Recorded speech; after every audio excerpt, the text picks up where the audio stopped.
avons tous eu dans notre histoire personnelle quelqu'un qui nous a aidés à bifurquer quand nous hésitions, qui nous a donné le courage d'avancer alors que nous trébuchions, qui nous a permis d'avoir confiance en nous alors que nous doutions. On appelle ces personnes des tiers privilégiés.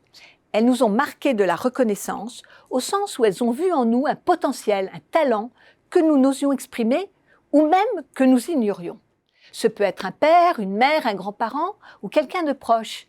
Mais ça peut être aussi un professeur, une personne de rencontre, car ce n'est pas la durée qui compte, mais bien la résonance des propos ou du regard porté juste au bon moment.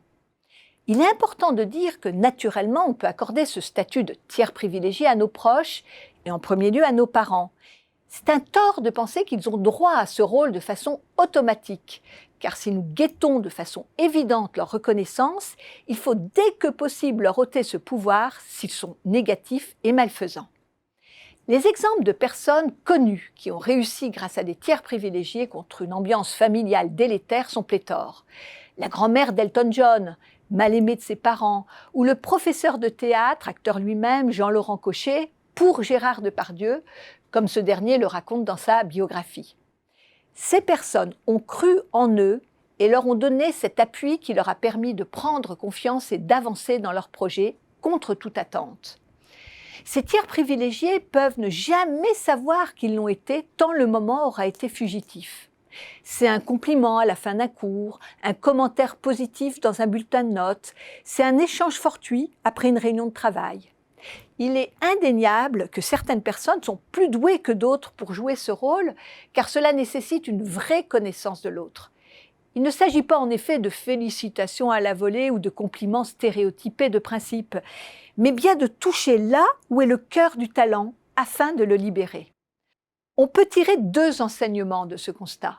Le premier est de chercher à prendre conscience de ce rôle de tiers privilégié, particulièrement quand on est dans une position de référent, éducateur, formateur, manager, et de le cultiver en cherchant de façon authentique à valoriser le potentiel des personnes de son entourage, avec parcimonie pour plus de justesse et de valeur. Le second est de repérer ce tiers privilégié pour, s'il en est évidemment d'accord, rechercher son accompagnement de façon plus pérenne, lui manifester sa gratitude, lui expliquer le rôle qu'il a eu dans votre vie sont un début, pour ensuite y proposer d'être un mentor. L'idée que s'il a cru en vous, il ou elle peut vous accompagner sur le chemin à suivre. Le tiers privilégié appartient à l'univers de l'effet Pygmalion, mais il s'éloigne de celui du coaching ou du mentorat même bienveillant, comme celui du père des championnes de tennis Serena et Venus Williams. Le principe du tiers privilégié, c'est que tout se joue dans la spontanéité. On est loin des mentorats imposés par l'entreprise. On se choisit mutuellement. Ce qui amène à réfléchir au dispositif de parrainage en entreprise.